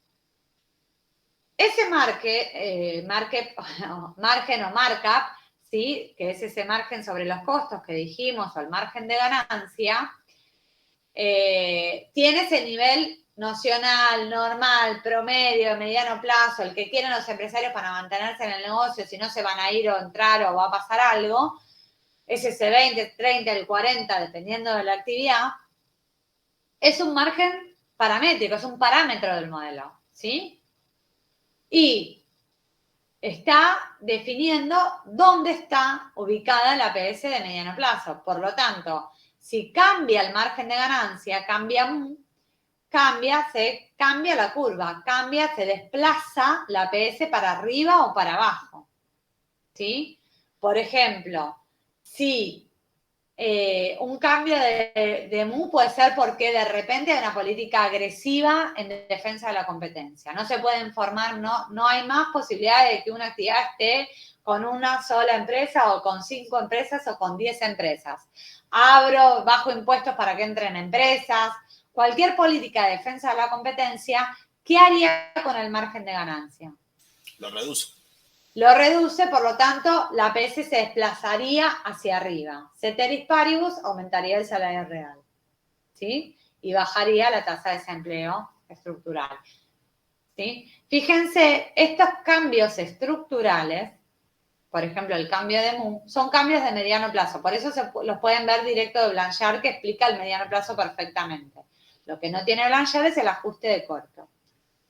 ¿Qué hay en Z? Z, dijimos que eran todas otras variables que influían en la determinación de salarios. Las que quieran. Son cambios, también lo vemos como cambios estructurales, porque los cambios de corto plazo que influyen en el salario, los ponemos dependiendo casi exclusivamente del desempleo, que es para nosotros o para este modelo la principal variable determinante del salario real. Hay otras variables que determinan el salario real, el nominal y por lo tanto el real, y que por lo tanto van a cambiar el salario real para cada nivel de desempleo. Fíjense que yo dibujé, o nosotros dibujamos, la WS de mediano plazo diciendo que el salario es una función del desempleo dada Z, la dibujamos dada Z. Un cambio de Z va a desplazar la curva, es también como si fuera una variable exógena, es en realidad un parámetro, ¿sí? ¿Qué tengo ahí? Por ejemplo, supongamos una ley de flexibilización del mercado de trabajo. ¿Qué dice una ley de flexibilización del mercado de trabajo? Que, dado el nivel de desempleo, ¿cómo es el poder de negociación de los trabajadores si hay de repente una ley de flexibilización del mercado laboral? Cae. Cae. Entonces cae el salario real. Es un desplazamiento hacia abajo de la WS. ¿Sí? Porque dado el desempleo, cae el salario real porque cae el poder de negociación. Z tiene a todos los cambios del poder de negociación que no están asociados al desempleo. ¿Sí? Por ejemplo, al revés, sube el seguro de desempleo. Si sube el seguro de desempleo, aumenta ¿sí? el poder de negociación. Aumenta el poder de negociación de los trabajadores. Entonces, dado el nivel de desempleo, la WS se va a desplazar para arriba. Voy a exigir o voy a poder negociar un salario real más alto. Los salarios mínimos también podrían entrar. Totalmente. El salario mínimo tiene la misma función que el seguro de desempleo. ¿Sí? Ahí, con nuestras típicas aclaraciones de que como el salario mínimo y el seguro de desempleo en Argentina son niveles muy bajos, o sea, son niveles que están incluso por abajo del salario de reserva de los trabajadores, es difícil que muevan el poder de negociación, o sea, depende, tendría que ser un cambio importante en el seguro de desempleo para que realmente haya un cambio en el poder de negociación de los trabajadores y haya trabajadores que dicen, yo solo voy a trabajar si me aumentas el salario real, ¿sí? Lo que pasaba en su momento en Europa, que el seguro de desempleo era un seguro de desempleo muy atractivo para los trabajadores. Y eso hacía que muchos se vayan al desempleo, al paro, le dicen en España, y es como que hay más pelea por los trabajadores y eso podría aumentar el poder de negociación de los trabajadores. Si alguien dijo algo y no sé qué es lo que dijo. No, digo que acá podría ser, por ejemplo, la indemnización, ¿no? Algo más. Sí, la indemnización tiene que ver con la reforma laboral, o sea, sacar la indemnización por despido es claramente bajarles el poder de negociación a los trabajadores, ¿no? Si hay algo que puede bajar el poder de negociación de los trabajadores es sacar la indemnización por despido, no tener un tiempo mínimo de contratación, aumentar los contratos, los periodos de prueba de las contrataciones, etcétera, etcétera, ¿sí? Nosotros ya vivimos una gran reforma de flexibilización del mercado de trabajo en los 90. Y también a veces la misma estructura económica, una estructura económica muy poco intensiva en empleo, a eso se refiere con el atraso cambiario sostenido, ¿no? Argentina en los 90, muy importadora, con muy poca intensidad de mano de obra, el modelo económico muy poco intensivo en mano de obra, ¿sí? todo lo intensivo en mano de obra era traído desde afuera. Entonces eso hace una de movida, deja a los trabajadores con un poder de negociación más bajo, porque no son tan demandados, porque no son tan necesarios, se sientan como en una situación de aumento del desempleo, ¿sí? Cualquier situación que mejore el poder de negociación dado el desempleo es un aumento de Z, un desplazamiento de la WS para arriba y viceversa. Bien. Dicho todo esto, vamos al mediano plazo. En el mediano plazo decimos que el salario tiene que tomar ese nivel que deja el margen de ganancia en el valor MU, que es ese valor normal donde los empresarios están cómodos y tranquilos en el mercado. ¿Sí? Hay un único valor del salario real que deja el mercado de trabajo en equilibrio de mediano plazo. ¿Sí? Y como dijimos antes, si el markup de los empresarios es más chico al de mediano plazo, puede pasar esto en el corto plazo, eso es lo que estamos diciendo acá. Puede pasar en el corto, que el margen de ganancia sea menor al margen normal, pero eso no es un nivel sostenible, ¿sí? Es un desequilibrio de mediano plazo. ¿Por qué es un desequilibrio de mediano plazo? Porque el margen es menor a ese que vamos a querer en el mediano plazo. El salario real, esto significa un salario real demasiado alto que no es una situación sostenible para las empresas. No van a sostenidamente ganar menos y pagar mayores salarios reales. Lo mismo al revés, ¿sí? En una situación donde el margen de ganancia es mayor al margen normal, los salarios reales están demasiado bajos. Algo va a suceder. Las empresas tienen lugar ahí para aumentar salarios sin aumentar precios. Esto todavía nos cuesta verlo, lo vamos a ver con el modelo. Pero un poco lo que hablamos. Si bien nos parece, bueno, pero ¿por qué no van a querer estar ganando más que lo normal? Sí, pero probablemente como esa situación está asociada a una situación de alto desempleo, por lo tanto las empresas, si bien ganan más de cada precio que venden, están en una situación donde venden poco, porque el crecimiento es poco o porque hay mucho desempleo, entonces puede haber una competencia deflacionaria, que se llama. Los empresarios pueden empezar a bajar precios y por lo tanto aumentar salarios reales para ganar mercado. ¿Pueden bajar precios y aumentar salarios reales? Sí. ¿O pueden aumentar salarios nominales sin trasladarlos a los precios, que es lo mismo? Sí. ¿Por qué? Porque tienen un margen demasiado grande. Tienen lugar para bajar precios, para aumentar salarios reales sin teniendo ese margen. Esas serían las empresas más grandes, ¿no? ¿Las qué? Esas serían las empresas más grandes, las que son más productivas, por decirlo de alguna forma. A veces forma. lo que sucede es que las batallas de los márgenes de ganancias, que son esas situaciones donde hay una pelea o donde hay como una competencia por precio, empiezan las empresas más grandes que quieren ganar mercado ante una situación donde hay pocas ventas, poca producción, empiezan el mercado en las empresas más grandes y después se va trasladando al resto de las empresas. ¿Sí? Pero sí, normalmente son las empresas más grandes las que lideran estos movimientos. Después lo mismo, una tasa de desempleo de equilibrio, es decir, que deja el margen de ganancia, es decir, que el salario real está dejando el margen en su nivel normal, es una tasa sostenible y por lo tanto la llamamos tasa estructural de desempleo, ¿sí? Una tasa de desempleo menor a la tasa estructural, voy a ir de nuevo al grafiquito, es una tasa por acá, ¿sí? ¿Qué pasa si la tasa de desempleo es menor a la estructural? El salario real está por acá, perdón, en la PS, la única de corto. Una tasa de desempleo por acá es un salario real mayor, por lo tanto un margen de ganancia ¿cómo? Menor, ¿sí? Este punto, dijimos, no va a ser sostenible, va a haber tensiones en el mercado de trabajo que me van a mover de ese punto.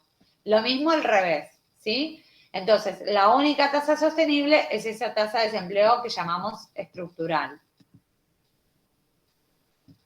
Acá es lo mismo, tensiones, un salario real mayor, por lo tanto, un margen de ganancia muy bajo. ¿Cuál es la tasa de desempleo en Argentina post-crisis? Esto era post-crisis 2001-2002. Tenemos que poner post-crisis, podemos poner en Argentina. Bueno, y ahí les pido que tengamos un poco de paciencia porque no existe, es muy difícil medir la tasa de desempleo estructural. Hay mucho artículo de diario fabuloso, de fabulero, no fabuloso, fabulero sobre la tasa natural, llegamos. Hay algunos indicios de estar más cerca o más lejos de una tasa de desempleo sostenible. Esos indicios tienen que ver con lo que está pasando con la inflación. En Argentina, con un nivel inflacionario del 50% hace varios años, es imposible tener claro cuál es nuestra tasa de desempleo estructural. Pero todo esto que estoy diciendo es bastante complejo de entender por ahora. Les pido un poco de paciencia. Vamos a retomar muchísimo esto de cuál es la tasa de desempleo estructural de una economía. En el libro Blanchard van a ver que toman como el promedio de los últimos 30 años, como que es algo a donde es sostenible. Es todo muy cuestionable, son variables no observables, como dijimos del momento 1 en el gráfico de ciclo y tendencia.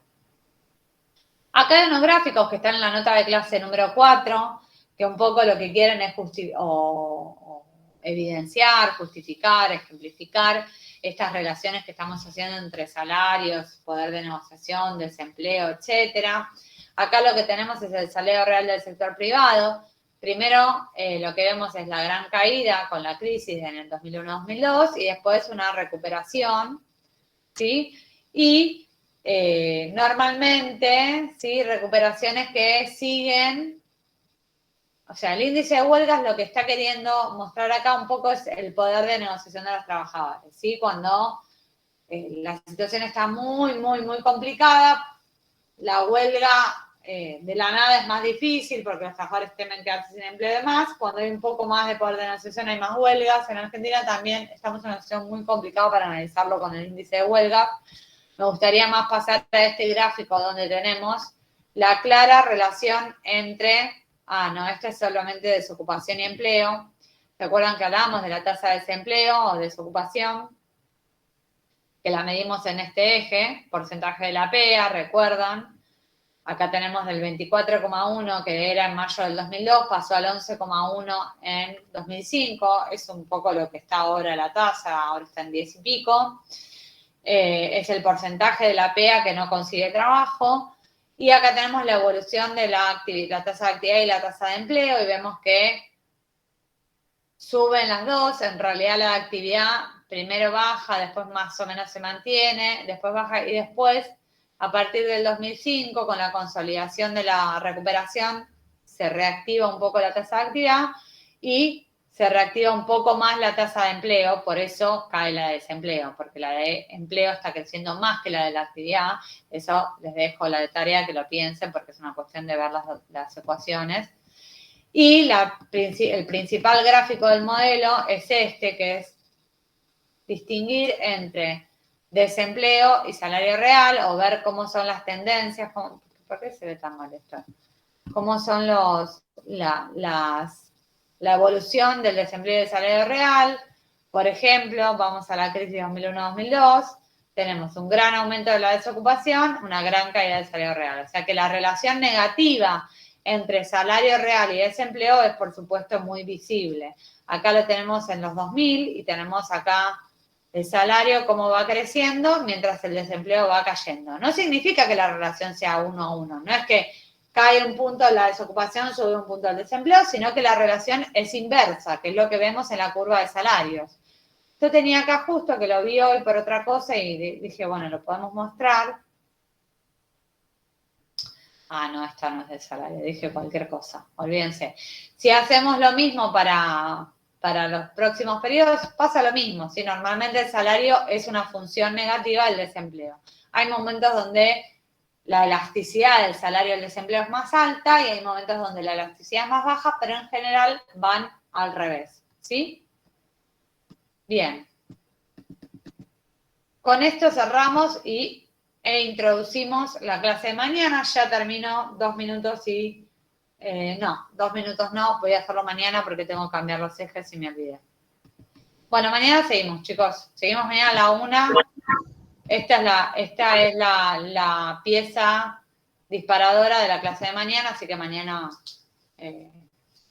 la vemos y vemos todo lo que sigue el modelo ADA. ¿Sí? Vale, profe. Dale, gracias, profe. Adiós. Bárbaro. Hasta Hasta mañana. Chau, chau. Chao.